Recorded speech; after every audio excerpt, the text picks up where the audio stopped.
Please welcome to the stage Fraser Hay, who is founder of itstacksup.com, who will be moderating the fireside chat. Fraser Hay is a business coach, marketing consultant, and author of 23 books on Amazon. Isn't that amazing? Covering many topics, including entrepreneurship, small business marketing, GDPR, and MarTech, of course. Ladies and gentlemen, Fraser.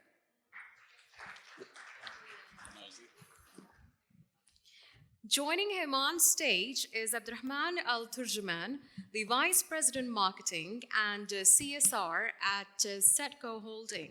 Since joining the group in 2010, Abdulrahman has been in charge of marketing and CSR of SEDCO Holding. Prior to that, he worked for Bank Al Jazeera and Full Stop Advertising. Together, they will be highlighting the importance of sharing and caring for causes with customers. Ladies and gentlemen, let's welcome him to the stage.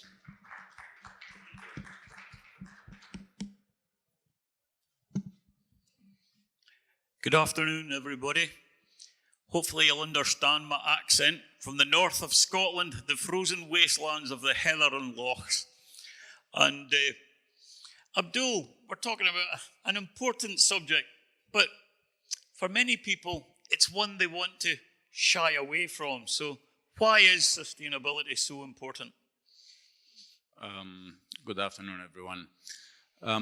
Sustainability has gaining a lot of traction recently because the more we're evolving about doing our businesses, the more impact we are creating around the ecosystem that we are operating in. Let's say about our employees, about the environment, about our stakeholders, about the community.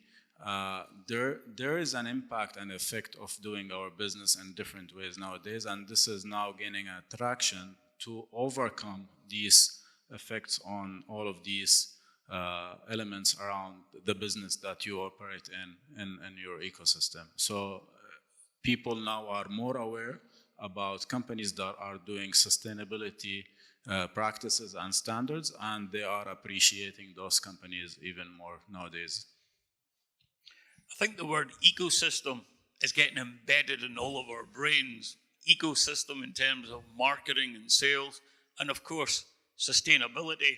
And we've seen that move from corporate social responsibility to ESG. Do you want to expand on ESG for the likes of ourselves and how government organizations, commercial organizations should be adopting a good, strong initiative in terms of their sustainability?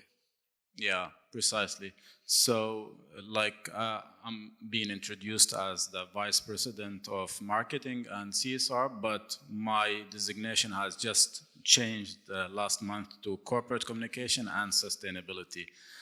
So we evolved from being a CSR function. Within an organization, you want buy-in, you want a champion, you want someone to take responsibility for this initiative. But more importantly, in getting a team together and in creating a strategy and implementing that strategy and evaluating it, in your opinion, what do you think are the key elements of a good sustainability strategy?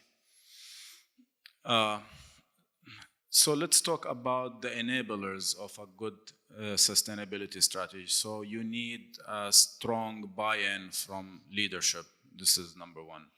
Without strong buy-in from leadership, no matter how much you do in terms of sustainability efforts, you won't get it, because at sometimes people would still look at you as a cost center doing something that is hindering us from doing much more profit margins in our business, because there will be some guideline and limitation the way you do your business. For example, the stuff that the materials that you use, the material that you dispose, you need to give attention to all of these just to do less harm towards the environment around you or the stakeholders. So management buy-in is a very important enabler to this good strategy.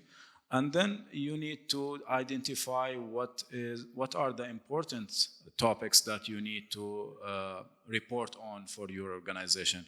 Because ESG is very broad, as I said, and what this is they call materiality matrix, is what are the important topics that are related to your business, your environment, your social, your governance, that you need to report on. And then you have your strategy or your roadmap to reach something. I would advise always to have like at least 5 years vision for your ESG, from where you start today, from as a foundation, and then you put a map, a roadmap for you to reach to a level. And there are really many metrics and KPIs for you to report on to be aligned and with the ESG standards. And with any strategy, it needs investment, it needs resources, human, technical, financial, even legal, to make sure we're complying across the board. So how do you go about getting the investment and that buy-in for that process? What are the best ways to do that? This maybe goes to the same previous question, is that to have your leadership buy-in and alignment on this ESG strategy that you are working on. Because as I said, when you identify some gaps at the beginning, you would want to have some allocated budget to overcome, or to have an action plan and initiatives to fix some of the things. And this goes around all the different functions. It's not specific or meant to be one thing. It is very really comprehensive. It might need to change to the simple fact like changing light bulbs. This is one very simple one that is concerning the environment pillar, is the energy efficiency for your building or the facilities that you operate. To the for the social side, for example, the employees' well-being, like to have good life balance initiatives, good well-being initiatives for the employees, and all of these things requires investment, commitment, and leadership alignment and buy-in. I think when you're talking about leadership, you're talking about alignment. When we think about reporting and then reporting back to our leadership, to our boards, to our C-suites, for stakeholders and investors, how do you see that progressing in the next few years in terms of reporting? It is progressing well. We are still at a premature stage, I would say, in terms of the companies in this country.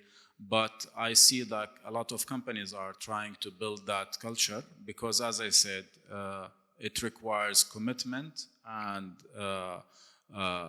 resources to be aligned. And this is something that was never counted in the feasibility study of any business, to have like ESG initiatives. But luckily, with the new mandates that are coming from a global level or on a national level from our Vision 2030 to embrace a lot of sustainability and green initiatives, more awareness are driven toward that. And there are too many standards that you can report on. It's just a matter of having the right resources, project leaders to go and hustle for this information and set. And I can say that always the first report that you issue is the hardest one. And moving forward from there, it will be, you roll the ball and it will be a much easier job for you. And finally, with the way things are progressing, what's your message and how do you see sustainability in terms of how you can manage it and succeed with it for organizations across the globe? So as I said, for example, in my case, in my company, we have changed the term from CSR to sustainability just to signal the change and how serious we are about it. And eventually I will be working as the gatekeeper for our company on all sustainability practices that is around the organization. And this is all in line with the global standards, as I said, with the best practices, with all the global standards that are being issued about that topic. Okay, now if we get any questions from the audience. Yep.